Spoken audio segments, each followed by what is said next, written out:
Šiandien žiniose prezidento, krašto apsaugos ministro ir Lietuvos kariuomenės vado darbo susitikime kalbėta apie gynybos reikalus. Laisvės partija pristatė siūlymus, kaip padidinti finansavimą valstybės gynybai. Liberalai koalicijos partnerius kaltina įžūlumu. Finansų ministrė nuo komentarų susilaiko. Kieno stuburas tvirtesnis? Politikai svarsto, kas laimės prezidento ir vidaus reikalų ministrės konflikte. Ir Antakalnio kapinėse amžinojo poilsio atgulė Gediminas Kirkilas. Svarstant, kokias kovos mašinas Lietuvai pirkti, ratines ar vikšrines, krašto apsaugos ministras Laurynas Kasčiūnas sako, kad karinio patarimo tikimasi sulaukti maždaug per mėnesį. Tai jis pareiškė žurnalistams po šiandieninio susitikimo su prezidentu Gitanu Nausėda, kuriame dalyvavo ir kariuomenės vadas Valdemaras Rupšys. Praėjusią savaitę Kasčiūnas taip pat siūlė sparčiau stiprinti oro gynybą įsigyjant naujas vidutinio ir trumpojo nuotolio sistemas. Tai reikštų, jog divizijai reikiamo kiekio tankų įsigijimas vyktų etapais, o ne iš karto. Šios pasiūlymus jis trečiadienį sako pristatęs ir prezidentui. Lietuva diviziją tikisi sukurti iki 2030 metų. Kariuomenės vadas dar pernai teigė, kad išlaikant esamą finansavimą gynybai, pilna kariuomenės divizija galėtų būti sukurta 2035-aisiais. Norint Lietuvoje sukurti diviziją, priimti Vokietijos karių brigadą ir pasirengti visuotiniam šaukimui, ieškoma papildomo krašto apsaugos sistemos finansavimo. Finansų ministerija šiuo metu rengia projektą dėl finansavimo šaltinių. Laisvės partija šiandien paskelbė, kad surinkti reikiamas papildomas lėšas krašto apsaugai siūlo perskirstant savivaldybėms šiuo metu tenkančią gyventojų pajamų mokesčio dalį, didinant akcizus ir 1 procentiniu punktu didinant pelno mokesčio tarifą. Degame žalią šviesą šitiems pakeitimams. Kviečiame garsiai kalbėti apie tai, kad sprendimų ne tik reikia, bet kad juos ir esame pasiruošę priimti. Ir tą reikia daryti kuo greičiau. Anot partijos, tai leis asignavimus krašto apsaugai kitąmet padidinti apie 420 milijonų eurų ir tai pasiekti 3 procentų bendrojo vidaus produkto gynybos finansavimo ribą. Bet ar tokie pasiūlymai turės palaikymą? Aš pasakysiu, jog dalis šitų pasiūlymų yra iš finansų ministerijos pasiūlytų kelių scenarijų. Mes nesiūlome kelių scenarijų, nustokime žaisti su keliais scenarijais, mes siūlome vieną realų scenarijų. Ir galbūt tik tai papildysiu, jog akcizai taršiam kurui, ūkininkų kurui, tos lengvatos, kurios yra šiuo metu reikšmingos, jų tose pasiūlymuose nebuvo. Mes siūlome įdėti, mes esame preliminariai paskaičiavę, aš tikiu, kad finansų ministerija dar įvertins profesionaliau ir judėkim su sprendimais. Ministra, čia yra tik žodiniai pasiūlymai, kvietimas diskusijai partnerių, koalicijos partnerių, ar jūs teiksit konkrečius sprendimus, nes visgi turite įstatymų leidybos iniciatyvos? Tai mes esame valdančiosios koalicijos dalis, mes siūlome koalicijai pirmiau susitarti, vyriausybė atnešti sprendimus ir tikiuosi, kad ir opozicinės partijos taip pat palaikys, nes dalis jų palaiko kai kuriuos sprendimus ir manau, kad tą turės. Matytumėt, kad bus tokios didžiausios batalijos?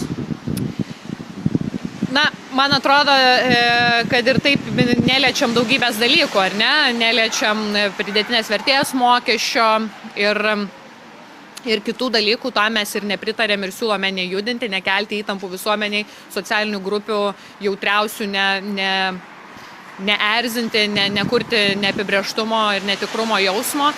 Man atrodo, visi šitie pasiūlymai yra realūs, juolab, kad ir verslo palaikymas yra. Iš tikrųjų, čia visi susimokėtų šiek tiek, ar ne?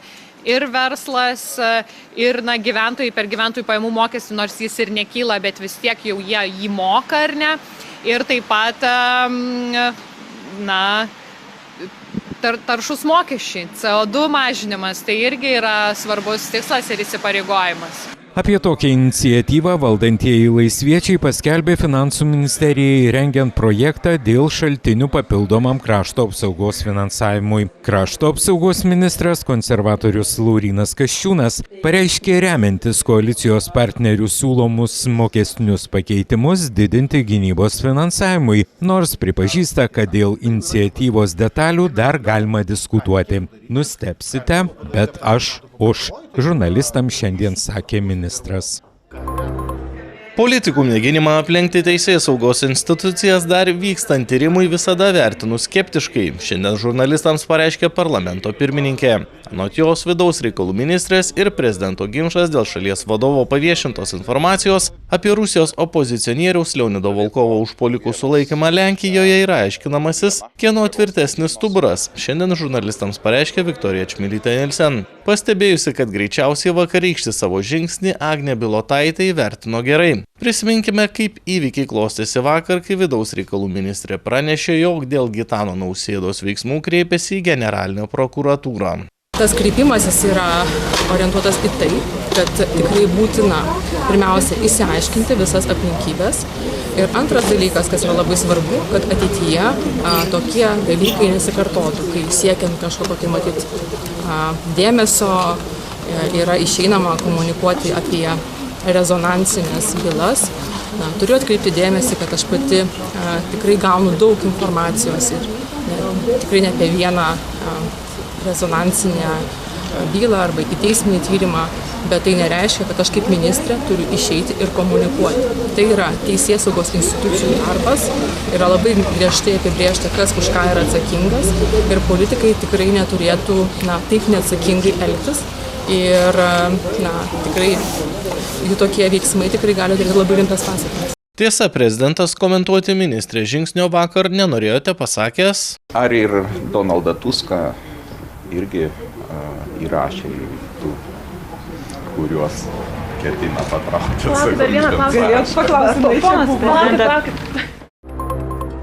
Trečiadienį sostinę merkiant lietui paskutinę kelionę išlydėtas Gediminas Kirkilas. Vienas paskutiniųjų, šiandien su juo atsisveikinęs, kadenciją baigęs prezidentas Valdas Adamkus sakė, kad Gediminas Kirkilas savo veiksmais vertino valstybę ir žmogų, ryškiai prisidėjo prie Lietuvos atkūrimo proceso.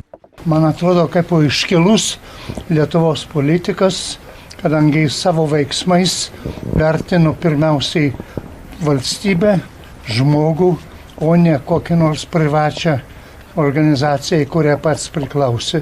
Savo darbais įeina, man atrodo, tikrai labai ryškiai į mūsų valstybės atkūrimo procesą. Galime pasidžiaugti tik tai jo įnašų ir, kaip sakant, pavyzdžių ateinančiom kartoms.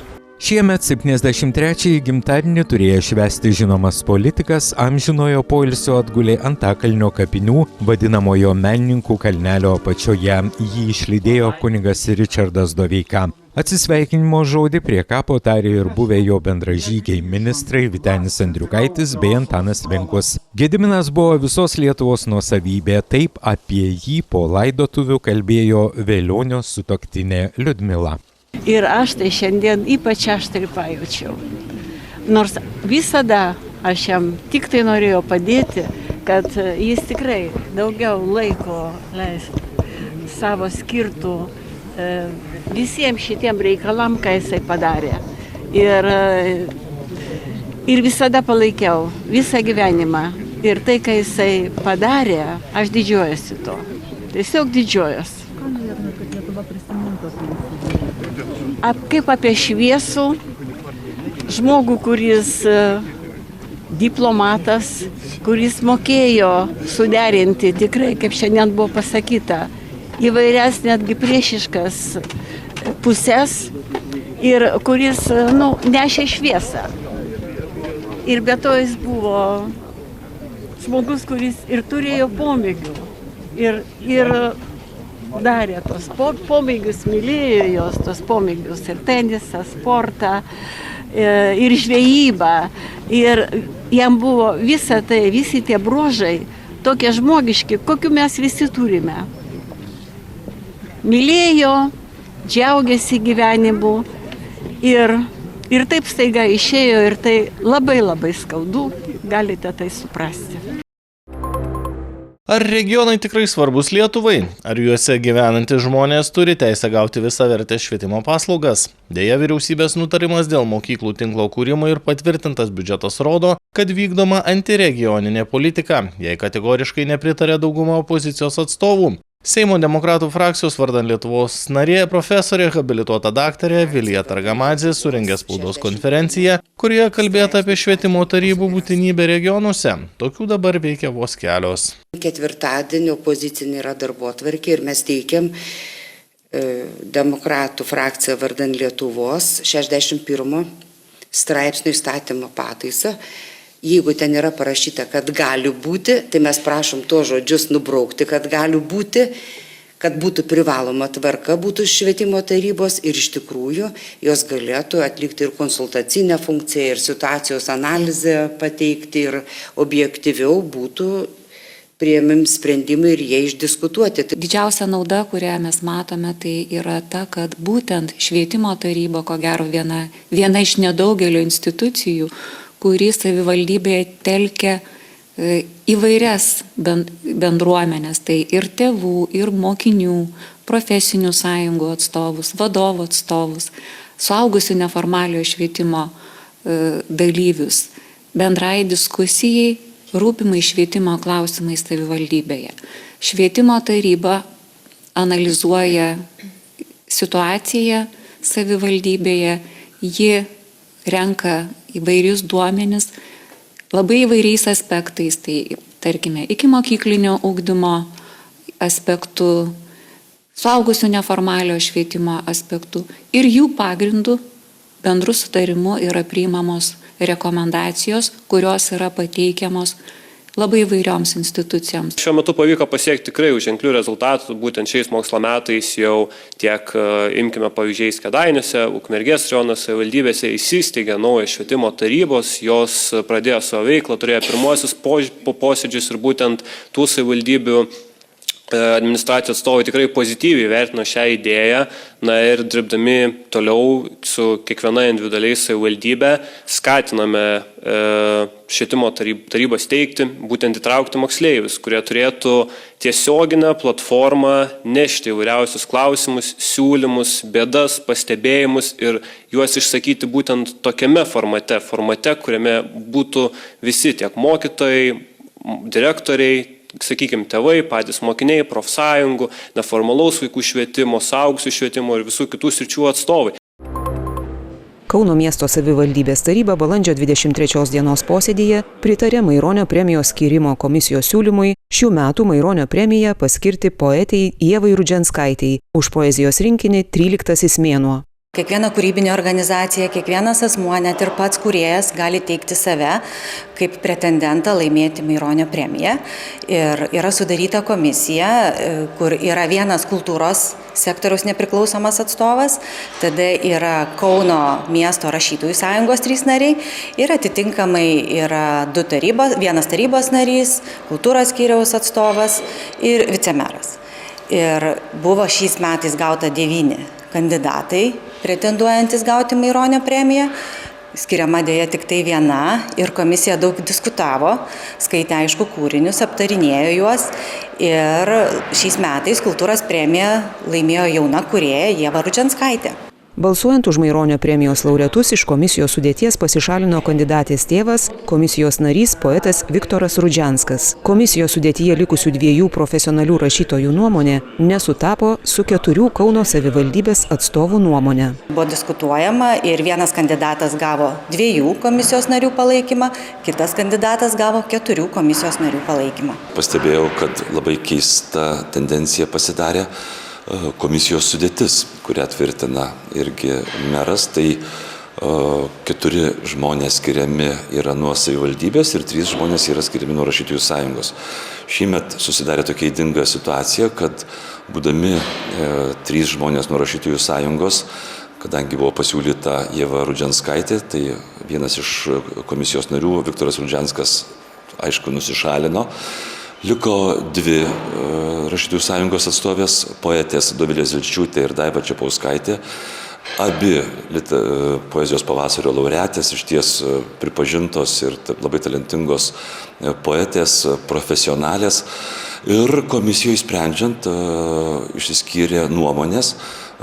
Profesionalai pasisakė už kitą knygą ir poetą, o jau savivaldybės atstovai, kurie visi yra tiesiogiai susiję su priklausomybė, sakykime, valdančiai daugumai ir tikrai nėra nei vieno, neužgaunant nei vieno tikrai, bet nėra nei poeto, nei literatūros ar poezijos tyrinėtojo, analitiko, jų sprendimų yra daugumos principų priimamas sprendimas. Tas nepriklausomas ekspertas galima būti traktuojamas kaip Kauno miesto Kudirkos bibliotekos direktorė, kuri irgi turi tiesioginį priklausomumą steigėjui, o steigėjas Kauno miesto savivaldybė. Pati procedūra, ji tikrai yra ydinga ir tikrai turėtų būti keistina.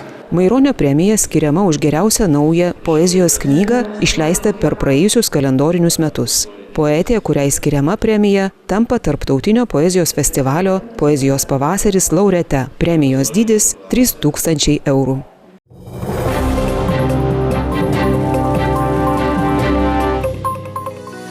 Šalto oro masė traukiasi iš Lietuvos, tad žiemišką peizažą netrukus visai pamiršime, sako sinoptikai. Ketvirtadienį daug kur dieną protarpiais palis, vėjas naktį rytinių krypčių 6–11, dieną pietryčių pereinantis į pietvakarių 9–14 m/s. Oro temperatūra naktį 2–7, dieną 8–13 laipsnių šilumos. Rygoje lietus naktį 6, dieną iki 7 laipsnių šilumos. Taline irgi gali palyti naktį apie 3, dieną 4 laipsniai šilumos. Naktį ir Varšuvoje numatomas lietus, oras šils nuo 3 iki 11 laipsnių.